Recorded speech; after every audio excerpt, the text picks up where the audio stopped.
Localism, not globalism, will be our credo.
In the days after the September attacks, there were countless rumors about strange coincidences surrounding the events. One report about a group of Middle Eastern men spotted the morning of September 11th parked just across the river from New York City has not gone away. Investigation of their presence has led to questions about whether Israel was conducting espionage on U.S. soil.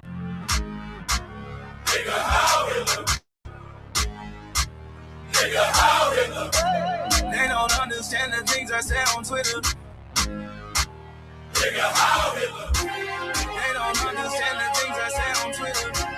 All my niggas Nazis, nigga, how Hitler?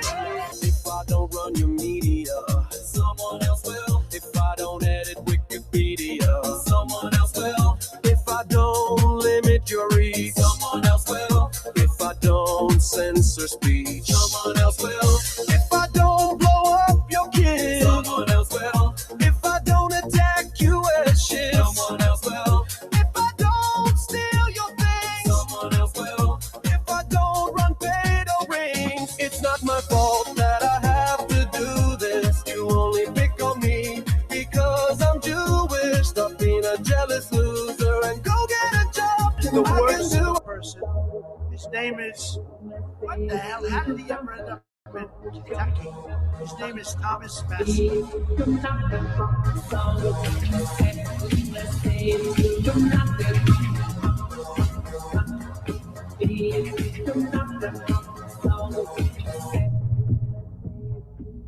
Everyone wants a strong mind, but most people refuse to build the body that protects it. The Stoics understood this. They trained daily because a weak body creates a weak spirit, and a weak spirit collapses under pressure. When your body quits easily, your mind quits even faster. When you let yourself get soft, your discipline dies with it. But when you train, truly train, your thoughts sharpen, your emotions steady, and your will becomes dangerous. A strong body isn't about vanity. It's armor. Armor against fear, against laziness, against the part of you that wants the easy path. If you want resilience, train. If you want clarity, train. If you want to control your life, train. Because the person who cannot command their own body will never command their mind. We are looking only to the future. We assembled here today are issuing a new decree to be heard in every city and in every hall of power.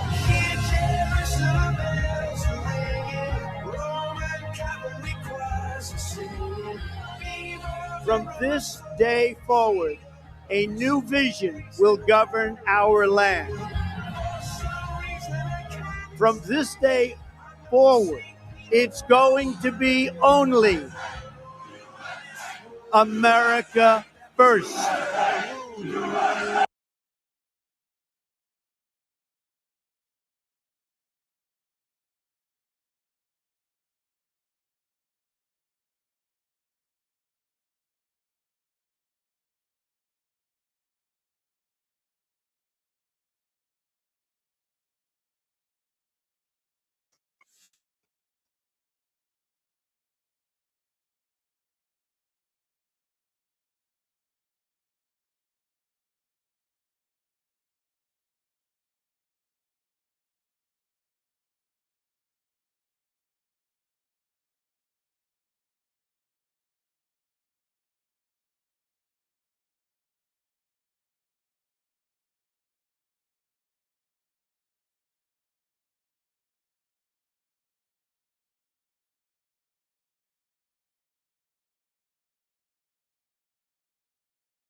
Welcome to Casey Allen Show. I'm your host, Casey Allen. We have a great show for you guys tonight. Today is our 3-year anniversary of the show and episode 101. We tried to make this episode 100, but with the unexpected events with Joe Kent resigning from the counterterrorism, that was a much needed episode that we had to cover. So this is episode 101. We're going to be dedicating this to really understanding about what the show is about and who I am as a person.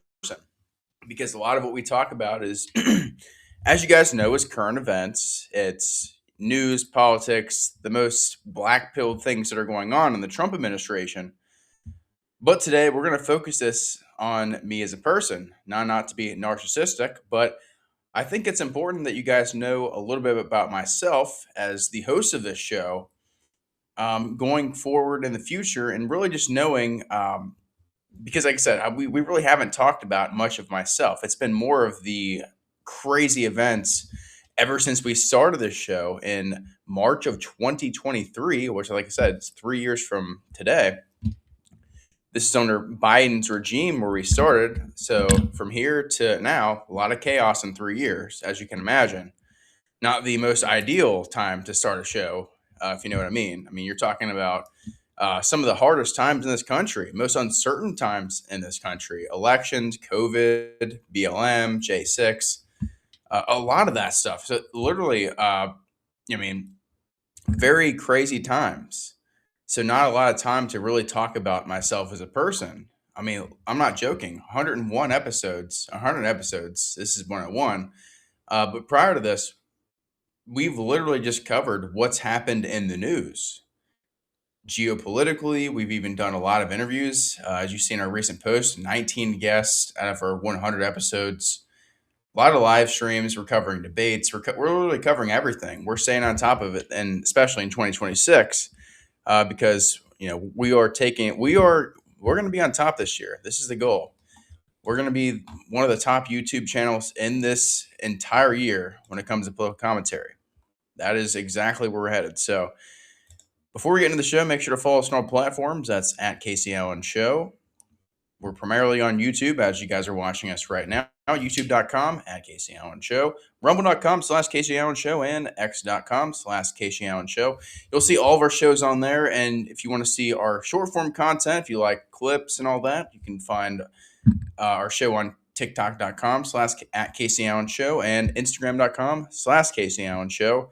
And we're currently working on other platforms to get you guys, because I know a lot of people are on different platforms nowadays when it comes to boomers and zoomers and Gen Alpha. Everyone's all over the place.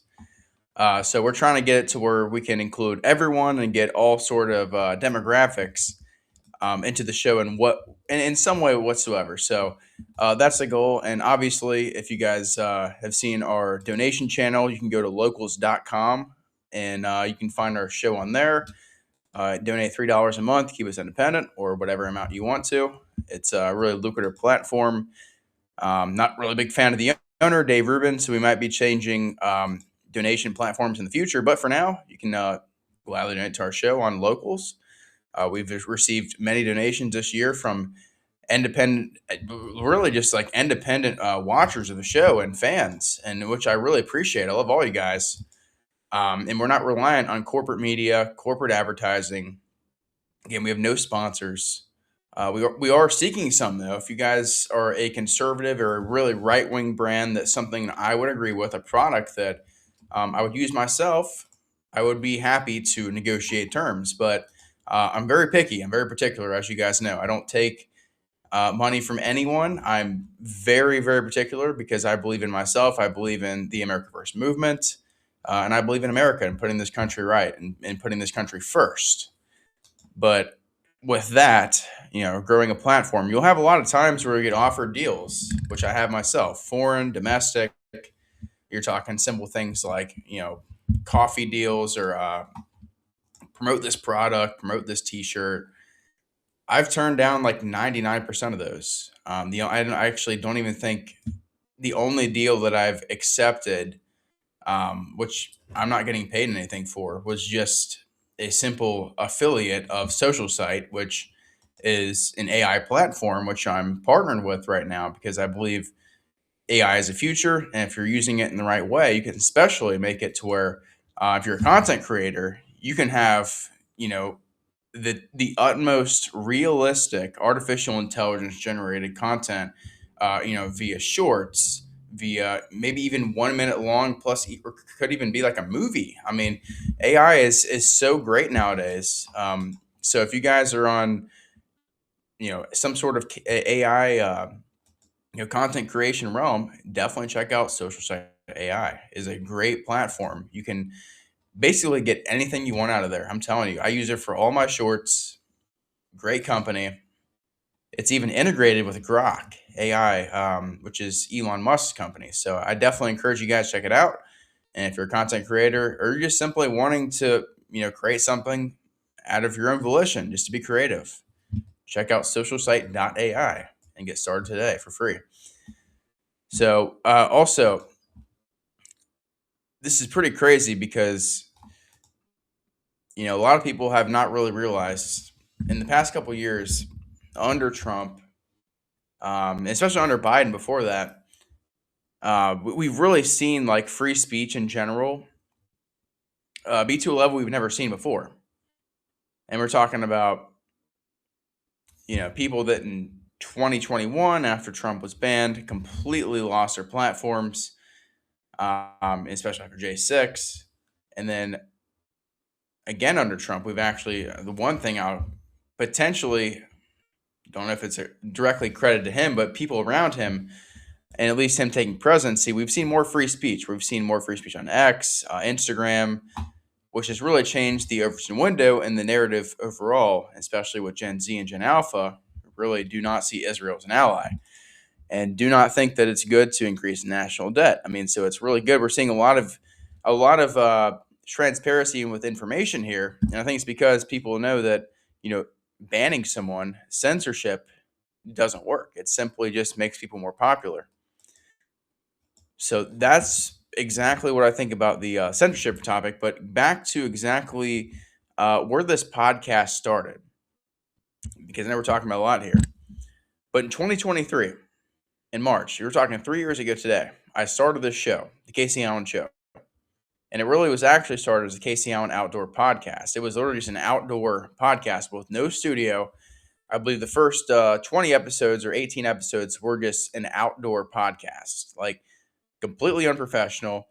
I mean, really just out of the, ranting. Just wanted to talk about the things that are happening under Biden. Because I started this podcast, keep in mind, post George Floyd, post January 6th, post 2020 election, all these things that happened this decade, I felt compelled to talk about because I experienced the whole BLM thing. Because I want to talk about some individual stories and things that I experienced that really made me feel compelled to get into politics and start speaking about these issues. So we'll just start in January of 20. Actually, I'm sorry, August of 2020, because this is when George Floyd. This is, people conceive this as a different way of reality, but in all reality, George Floyd, he died of fentanyl. He didn't die from Derek Chauvin putting his knee on his neck. It was literally proven in the autopsy that George Floyd consumed enough fentanyl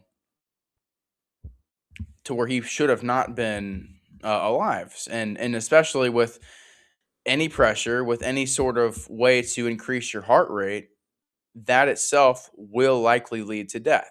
So that's what happened. And unfortunately, Derek Chauvin is still in prison for that today, and he should not be. He should be free. So I saw that as a white Christian American in 2020, after 2 years, actually really 1 year of graduating high school, with really no Twitter presence at all. I wasn't an influencer. I was just a regular normie. I was working a regular job. I mean, I was literally just, a blue collar guy, just doing my thing. Still doing college at the time. So I was working 60 hours a week. I was in college, and I felt compelled just because I saw some pretty bizarre things online about how after the George Floyd, this whole incident happened, everyone started going to the streets and started saying that, America is racist because of George Floyd, because of what Derek Chauvin did. There's this massive injustice, and because of this, we have to feel compelled to post this black screen on Instagram. Well, sadly, I saw about 80% of people I went to high school with, whether they're white, whether they're black, they were posting these black screens on Instagram, standing with this Black Lives Matter movement because it was a psyop. They literally felt like there was this injustice because of a guy that died of fentanyl. They had to go to the streets and protest, and they felt like they were being treated differently. And again, it goes back to how we have this guilt because of a certain thing that happened prior to Abraham Lincoln. And completely different conversation for another time, but that is where this stems from. And it was used against people that are just real Americans. And of course, people like me who didn't post this black screen on Instagram, we were crucified. We were told that we were Nazis. We were told that we were racist. I just simply said, look, we cannot let one isolated incident of something that, at the time, because it hasn't been fully investigated in 2020, I said, look, optics-wise, it probably looks bad. But worst of all cases, look, if this is one case of a police officer who used excessive force on someone, okay, it happens. But we cannot let this justify or be basically highlight what it means to be a police officer. This cannot be the one incident that makes it it basically makes it what America is as a police officer. It basically labels what police officers are, and that's not the truth. I mean, for the most part, they are doing their job. They are, they are actually there to arrest criminals. But unfortunately, because of this one incident, police officers were given the worst label possible. Not even if you were in this, and in Minnesota, it was all over the place. Everyone who's a police officer felt this. I've talked to a lot of cops individually, and they've said the same thing. So you're talking about George Floyd. You're talking about after COVID. So what's funny is I graduated high school in 2019.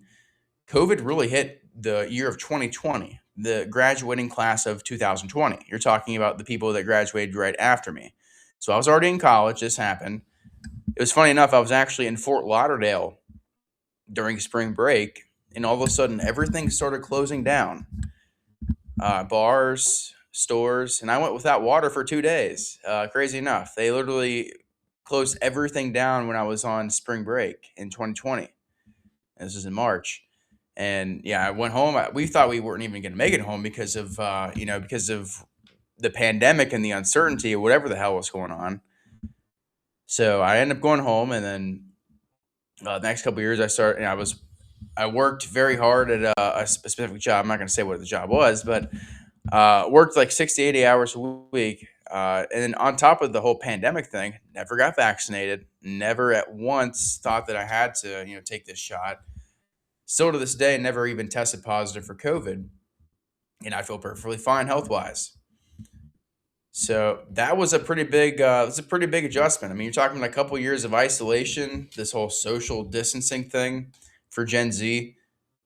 It didn't do too much detrimental effects on me, but I've seen a lot of people where it has really harmed them. People in my generation, people in my grade, for instance, it has really made them feel always compelled to be this isolationist, to be not even willing to go outside and communicate anymore, which is really sad. Because if you're not even doing that, then what's the point of life? And that's really where we've seen a lot of people. And I can speak to that personally, not myself, but people that I've seen. So if you're in my generation, you can understand. And maybe if you're a boomer, maybe if you're millennial, maybe if you're even Gen Alpha, you might not fully get to this point because this was a different era, it was a different generation, different time frame. If you were born like myself in the year 2000, the Y2K year, you grew up in 2006, or you grew up for the first 6 years without even any smartphone. Think about that. The first iPhone was in 2006, and then after that, I didn't get my first smartphone until 2012. I had like a little flip phone, but it was funny because in 5th grade, no one had any iPhone. 2011, when I was in 6th grade, 2012, everyone started to have iPhones. It was like a flip of a switch. In 2012, everybody had an iPhone. It was like iPhone 4, I think. It was like, you're talking, 12, 13 years ago.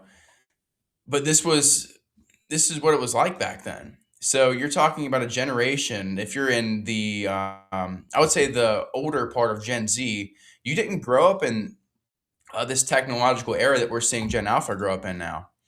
So if you can relate to that, I think you can really understand how we really did see things differently when it comes to education, technology, entertainment. Much different than how you're seeing the future generations grow up today with their smartphones, with TikTok, with their tablets. At least with me, I didn't have that until at least I was in 6th or 7th grade. And by then, my brain wasn't so developed, but I still had the ability, to have the pre-adolescent years of being not exposed to this, which I think could be very harmful and detrimental to your mind. All this technology and these new ways of that we're communicating that we still haven't even had really any full science and fully understanding of.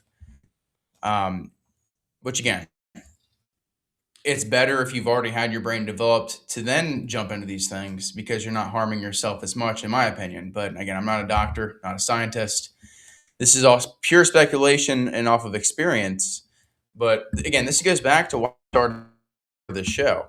You're talking the first couple years of this decade, which you can almost compare to the Great Depression in 1929, in the early 1920s. I mean, this is turmoil. We're living in very uncertain times. And then you have, on top of George Floyd, on top of COVID, you have the Ukraine-Russia war, which Biden almost like, they tried to brainwash Americans into thinking we had to support Ukraine when this is an unnecessary war in the first place. I mean, me personally, I'm not a fan of Russia. I'm not a fan of Ukraine at all. I don't think Ukraine should be an ally or in NATO. I mean, they're a Slavic country. They have their own problems. But again, these are things that happened in our lifetime. And we saw gas prices go up to $6 a gallon. And even under Trump today, they're pretty bad. I mean, they're literally under, what is it? It's $4 a gallon right now.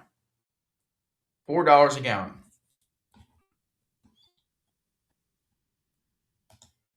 And if we don't actually get this figured out with Iran here soon, it might be worse than that. And Trump might go down as one of the worst presidents of all time. But we'll have to see what happens with that there. We'll get into that in a little bit. We're really focused on really the early 2020s right now. This is going to be a long show. Keep in mind, this is our 3-year anniversary. So we're going to be talking about all aspects of everything here.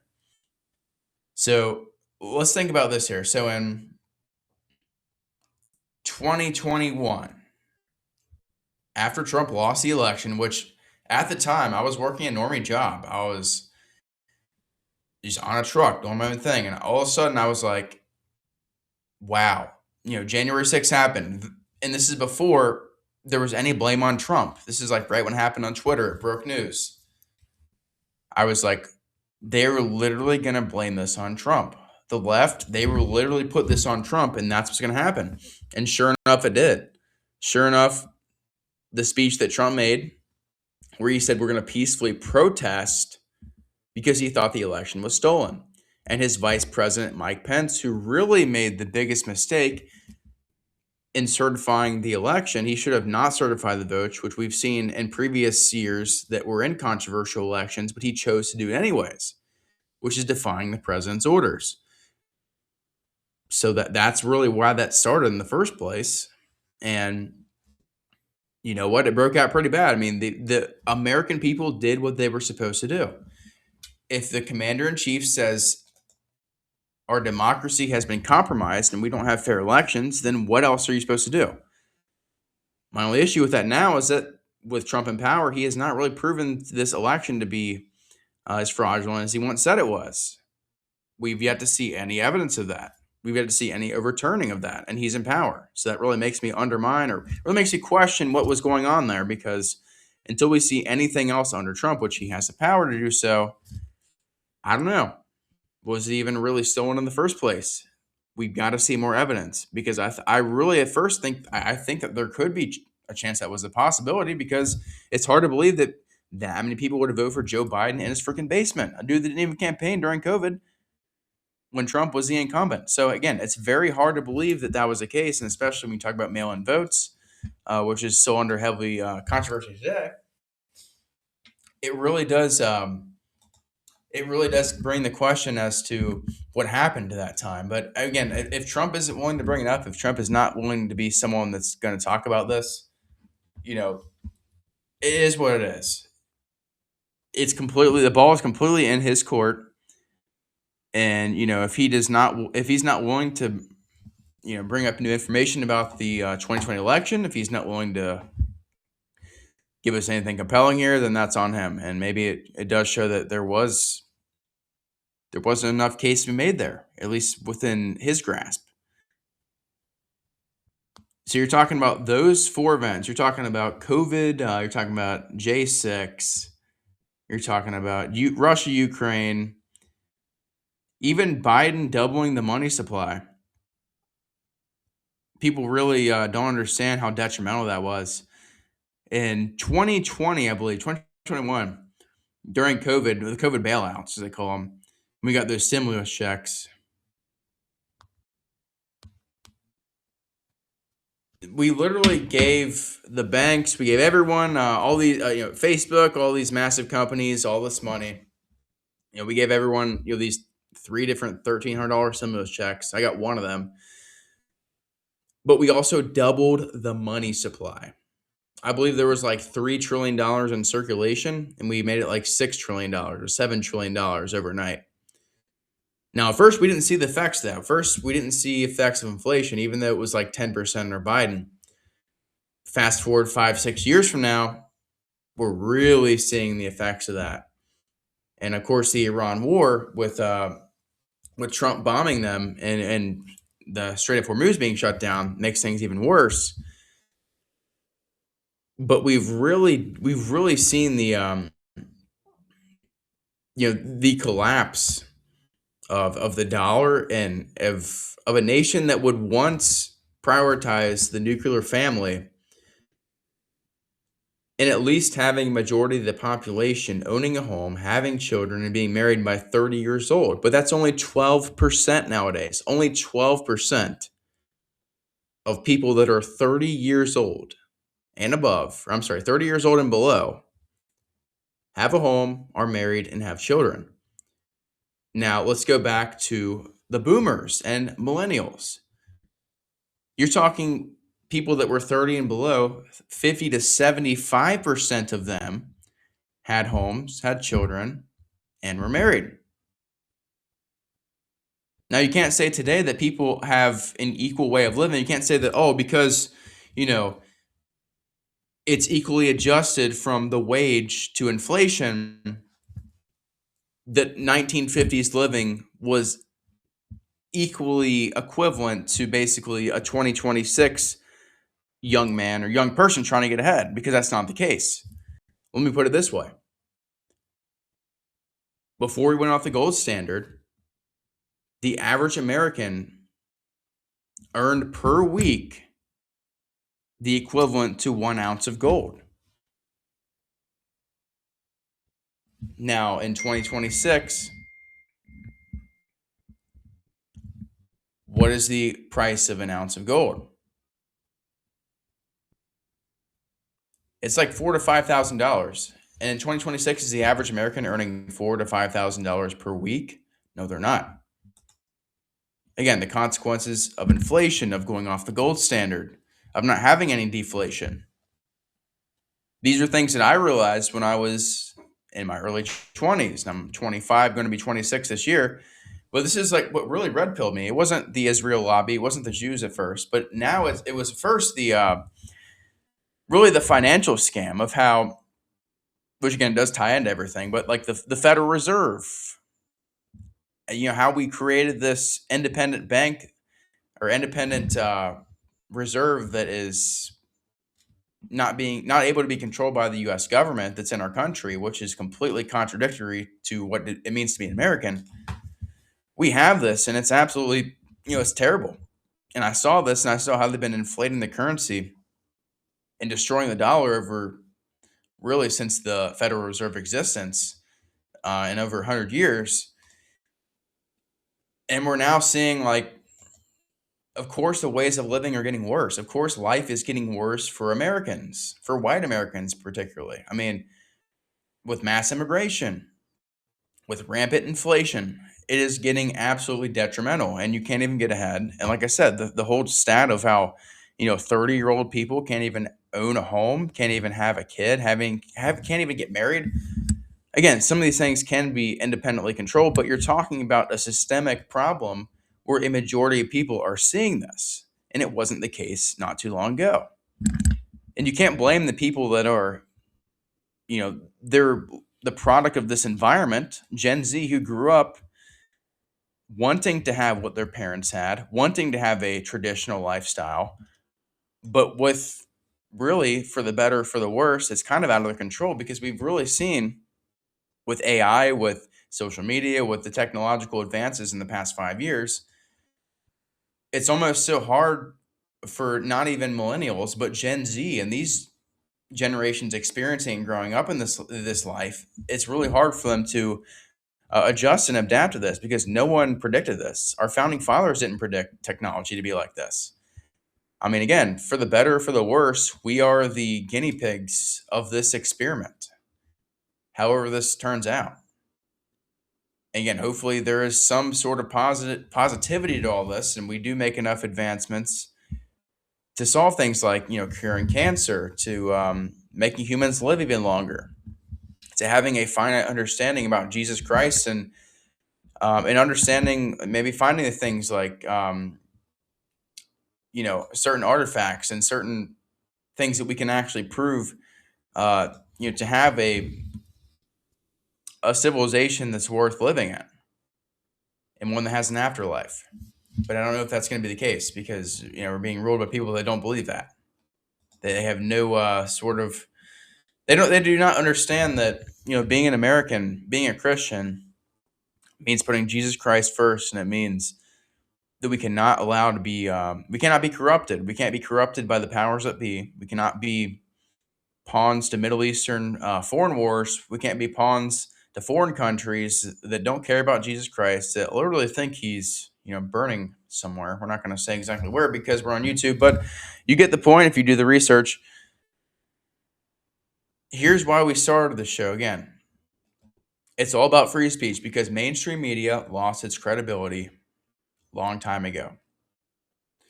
And really, ever since we're seeing the independent media rise, we're seeing this massive increase in popularity in podcasts and Twitter and TikTokers. We're seeing a big independent rise in all these people that would once not have this ability because of the gatekeeping of mainstream media, because of not having the decentralization of things like social media, where people could independently voice their views. That's obviously changed. And now the independent media has overpopularized the mainstream media, who has predominantly lied about everything. And there's been proof and there's been receipts to show that they have. And they have to, because their donors want to push a certain agenda. And it doesn't matter if you're Joe Schmo on the street. If you can simply just be honest and be truthful, build an audience, and not be corporately funded and controlled with your talking points, you will beat out these people that are talking, for the money. They're talking heads for corporate media, for big pharma, for the Israel lobby. It's blatantly obvious what they are. And Gen Z and these young generations will not stand for it. They're completely against this propaganda. They read right through it. And again, that's why you're seeing Joe Schmoes, the average people on the street, become popular on TikTok overnight, because that's what it takes. It takes someone who is honest, and it takes someone who is real, and does not have to have the, mainstream media credibility. because it's all fake. It is all a matrix. So it's pretty funny though, because that's where I started. It's really debunking the mainstream media. You're talking about when Tucker Carlson just left Fox News. It was right after that when I started my show. It was right around that time. And it really did show that, like, Tucker Carlson, wow, this guy, one of the biggest followed, right-wing guys on X, online, massive show on Fox. He gets fired because he just starts speaking against the agenda, starts his own show, very confidently so, and he kills it. He destroys it. And he's one of the biggest commentators today. He's got like 17 million Twitter followers. This guy is on fire. I mean, he is one of the biggest commentators in American history. And I thought that was extremely brilliant. It did show that you can be independent from the system and have your own platform and excel. And that's what I did. So that happened 2023. I covered the entire year under Biden. A lot of craziness with Biden and Harris as president. I still hard to believe that was actually a reality, but it was. And as you guys know, I did support Trump at the time. I was the youth chair of the Boone County Republican Party in 2024 to 2025. I joined the party and helped President Trump. I helped all of our state representatives, including Thomas Massie and many others, get elected in their positions in Boone County and all throughout Kentucky. And they all won, of course, in their elections because I went door knocking. I campaigned for these people, and I was the youth chair of the organization because I believe that our county and the state of Kentucky and America needs true leadership, and I still do today. But my mistake was I thought Donald Trump would be one of those people, just like our people in Kentucky, just like Thomas Massie, just like our state reps in Kentucky, that are America first and that do what's necessary and do what's actually in the people's interest. But I was wrong. Donald Trump was not that person. He was the antithesis of that person. And I mainly believe this is because he took money from the Israel lobby, Miriam Adelson, Ken Griffin, Elon Musk. This is all because of the money. It is literally what got Trump elected and is what he's beholden to. And I didn't see that at the time. I'm a Republican today. And even when I was with the Republican Party of Kentucky in Boone County, I serve with great honor. And I still do believe there are some great people in the Republican Party that are either lost or they're disenfranchised or they're brainwashed and just don't understand how corrupt both sides really are. I do still think the Republican Party is a party that can be saved and still can be redeemed, much more so than the Democratic Party, which is completely lost and has no point of redemption, has no sort of basis whatsoever. But at least with the GOP, there are some things that we can still have in common. We're talking about going against abortion. We're talking about having a nation with borders. At least most people are against, or some I would say, because it's pretty convoluted with Israel, but putting America first and not giving any more money to foreign nations. Like I said, it's very, I hate to say it, but a lot of Republicans are 50-50 on this. You have the establishment who still do believe in foreign intervention and not America only.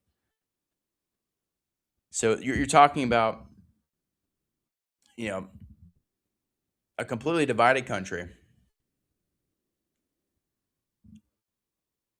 And I was someone at the time, up until November of 2024, after Trump got elected, and he picked Rubio as Secretary of State, he picked all these guys for their cabinet. Scott Bessent worked for Soros. First it was Matt Gaetz, was like, oh yeah, Matt Gaetz, yeah, cool. And he ends up he basically resigned. I don't know what went on with that. Matt Gaetz basically just chose not to do that at all.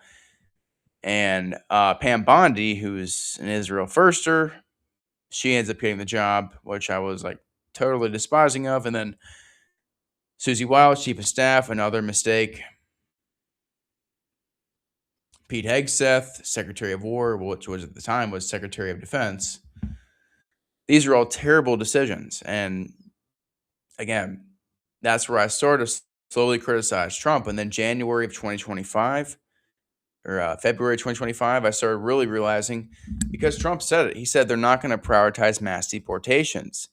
when he first campaigned on deporting all illegal criminals, everyone who entered this country illegally, they were talking about 5 million deportations per year, which would have been 20 million in 4 years. We've only seen not even 300,000 in Trump's first 14 months.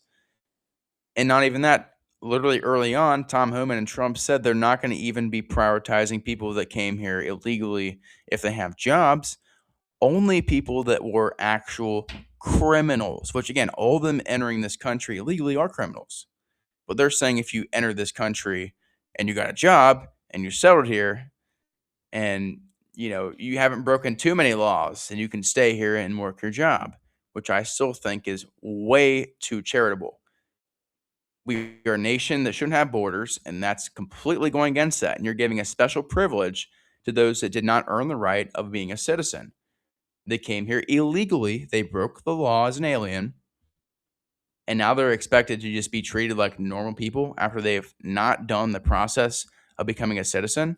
What that does to people like myself, who are a 7th, 8th, plus 9th generation American, who are birthright American with heritage. I'm basically a heritage American. I have, stake to this land.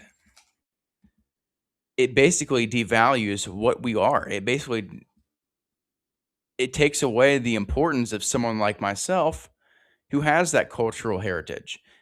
Because if someone like that can just become American just like that by breaking the law, then what does that say about my American heritage and my culture and my value as an American? That's completely contradictory to what it means to be an American. And those people should all be deported. So that was my first red flag. And of course, like I said, this is a year ago. I said they're not focusing on mass deportations. Here we are. Not even half a million deported in 14 months. I mean, it's pretty pitiful. And here's to show that I'm not making this up. I mean, literally, think about this. Kristi Noem was literally fired. And they just appointed this new Mark Wayne Mullen guy who's more of a Zionist head than she is. But it shows that the job was not being carried out properly. That's just what happened. And it clearly wasn't being, it wasn't based on the approval of the American people who did predominantly vote for mass deportations. And she's not delivering. She was more focused on her affair with Corey Lewandowski. She was more focused on combating anti-Semitism on social media and barring people from entering the country based on their criticism of Israel online. That's what she was focused on, and I guarantee her predecessor, Mark Wayne Mullen, whatever the hell his name is, will probably be just as focused on that as well, if not more. I believe that she was fired because first of all, Barbie Secretary Noem was not a very optical decision. And second of all, I do think they wanted someone who's less radical than her, or appeared less radical than her, to be like this, establishment hack, which Mark Wayne Mullen is. So there you go. MAGA's dead. They're completely destroying this country. And this is the establishment hack and the George Bush 2.0, the swamp all over again. They are the swamp now. So I had to learn that hard. And like I said, I was the Boone County youth chair of the Republican Party, and I actually moved out of Boone County after 2025. So I relinquished my position, as a chair, obviously. So I'm not going to disclose where I'm at now, but I'm still in Kentucky. And Thomas Massie is still my state representative. I'm sorry, he's my congressman. So basically that happened. And I was actually part of the Northern Kentucky Young Republicans Club, which I still would be today had I not been kicked off. But I was the youth chair. I'm sorry, I wasn't the youth chair. I was the campaign community manager of the club for about a couple months in early 2025, late 2024. And this club was managed by TJ Roberts, who is now our state representative in, I believe it's the District of Kentucky with, I think it was District 64, 63. It's basically covering Boone County and Burlington, Hebron, that district. So basically, TJ Roberts, who is our state representative there, is also the head of the Northern Kentucky Young Republicans. I was appointed position. It was a position, there was a team of about like 6 or 7 people on the team.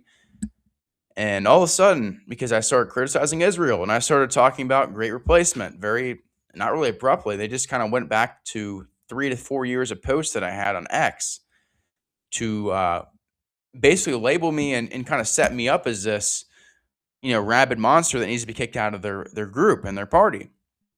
And so one day I was approached by Roberts himself and said, hey, an individual in our group said, hey, look, he made this private email that didn't include me, who was on the board actually. So they made this, completely separate email deceiving me and keeping me out of it, saying that because of my tweets and stuff, I need to be kicked off this board, when there was no actual reason I should have been kicked off the board because of the chapters in the organization.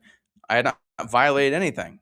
So what happened is they came to a vote within the 7 people on the board to vote against me, to kick me off. And again, out of nowhere, I was told this, and I was like, what on earth happened? So, I mean, I get in this like Zoom call, and this guy named Andrew Hamilton literally says, I mean, he's this Jewish shill. He literally says that, because Casey Allen posted something about Nick Fuentes and reposted Nick Fuentes and says something about Great Replacement, which is literally true. I mean, we literally are a country controlled by Israel and white people being replaced. There are statistics to back that up. But, this establishment hack, who I don't know who this guy is, he's very suspicious, was part of the reason that got me kicked me off this board. But then I find out later that actually TJ Roberts, who is a state representative, was someone who was also part of this. And I was very surprised. I thought TJ was a real stand-up guy. I still have some respect for him, but again, he literally, to my understanding, betrayed me. And he thought that I was going to be someone who would have taken his spot.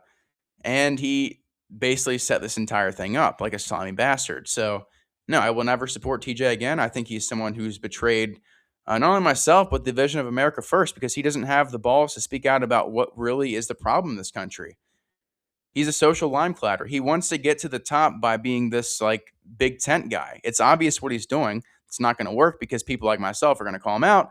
But you cannot be someone who's going to be like this, like, I'm going to cater to the left and the right. Like, no, dude. Criticize Israel, speak out against what Trump's doing, or you're complicit with all this crap, bro. You're literally think about it. That's just the reality. Again, I don't stand with people who betray me, who backstab me. And again, I would just advise you not to do that, because I'm someone who will use that against you and it will harm you 5 times worse. Not physically, but just wait. I'm telling you. The public backlash, you're not going to like it, because I'm relentless and I'm someone, if you betray me and if you're dishonest, if you betray the American people because of your own political agenda to get ahead, then you're going to lose. And I'm going to fight to the death to make sure that happens. That's the reality. So again, I was betrayed by the Northern Kentucky Young Republicans. Those people are absolutely ridiculous neocon clowns for all I care. The Boone County Republican Party is still an excellent organization. I think they have they were very well to me. I really do admire what they're doing. I think they're on the right side of history. And I do support Michael Ferris, Thomas Massey, our great representatives that have stayed true to us and actually do care about the country and the vision, not about their political boosting and climbing the social ladder themselves. So again, not to make things too personal here, but that's what happened. That's what people need to know about that Northern Kentucky Young Republican Party. They have literally showed themselves to be not true Americans, not true America first. They are out to be this Mitch McConnell establishment hack party that no one wants to vote for. They're lying about Israel. They're Israel first, and they are literally catering to illegal immigrants, and they are letting the white culture die. Think about how crazy it is. It's pretty wild. So it's absolutely insane. We're going to take a quick break real quick, and we'll be back.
What's up, guys? Sorry about the very long break there. We had a mid-show emergency. I had a guy come and fix my AC unit because it got really hot in here, and all of a sudden, literally mid-show, it went out. So again, sorry about the delay there. As we were saying before, again, this is the 3-year anniversary of the Casey Allen Show, and of course, it was abruptly interrupted by something out of our control. But like I said, we were talking about the entire upbringing of this career, or my career with this, and myself as a person. But for those of you guys who don't know me, my name is Casey Allen. I'm born in 2000, been in Kentucky my entire life, graduated from Conner High School, and I went to Gateway Community College for business. And from there, I started a podcast, and I worked a lot of other jobs in between. But now after COVID, after BLM, after J6, after everything we saw under Biden, I started my own independent show without any outside help. And from then to now, we've done 100 episodes, 19 interviews with special guests. We've gotten over 30 million views with 22 million views on our YouTube channel in just 3 years. Millions on clips, not even to mention my personal channels in particular, just the show itself. About 30,000 followers between all platforms with the Casey Allen Show. And like I said, we're looking to have a lot more success this year. We've already done pretty well. We've got a lot of guests planning to come on top of the ones we already have with a lot of our regulars we usually have on. But again, like I said, things are moving in the right direction. We're talking about the next 3 to 4 years. We're really looking to double down. Get this America First platform getting bigger and bigger. Get the whole free speech, anti Zionism, all this type of things we need to push ahead and use this to the benefit of society and help real Christianity and real Americanism. All these kind of values, the nuclear family, all these things need to be pushed, and I want to express on my platform. So that was basically, like I said, before we talked about the whole highlight of what got me into this, briefly summing that up because we got interrupted with the whole, as we said earlier. Anyway, what happened was from 2020 to 2022-ish, we experienced COVID, J6, BLM, all this, liberal agenda under Biden, and that really compelled me to start speaking up. Made my own show. Here we are today, and I've made a lot of waves. Then I woke up to what how Trump and the Israel lobby has power over both parties, and how Trump betrayed us even after I voted for him. I was once in the Boone County Republican Party for about a year as the youth chair. Then I was the head of another party. Left that after was apparently being too critical of Israel and questioning Great Replacement does not make you a Republican, even though those values are very. Everyone's questioning that today. So. And now I'm like I said, show's still independent. We're doing very well, best we've ever done. My personal channels itself and the show, we're doing very well. And like I said, we'll gladly take donations if you guys want to contribute to the cause. And we're going to be doing this show as long as I'm around. No plans of stopping anytime soon. We've got a lot of plans for 2026, and we're looking to take over. Looking to be looking to be a white boy summer, that's for sure. And we're going to take over. So like I said, we're going to cut the show here. Again, I would like this to be longer, but unfortunately we really got cut off with the the whole AC issue earlier. But again, thanks for tuning in with us. Make sure to follow us on all platforms. Our show is on YouTube. Subscribe to our channel, youtube.com/@CaseyAllenShow. We also have our show on Rumble for exclusive, fully uncensored shows, rumble.com/CaseyAllenShow. And then our show is on X. We have clips on there as well, x.com/CaseyAllenShow. And make sure to subscribe to my personal channel, $1 a month on X. And then our locals channel, locals.com/CaseyAllenShow. And make sure to subscribe, follow us on all platforms. Like I said, we'll see you guys tomorrow. We have a big show to talk about with the Iran war. We're going to be talking about Afro Man, the whole case with that. And how, again, it's pretty insane, but literally a guy got arrested for posting a meme putting a Jewish outfit on a police officer in Michigan. So we have a lot just to cover this week. We're going to have a lot of shows, at least 5 this week, maybe 6, possibly 7. with all this crazy news happening. We'll see you guys next time.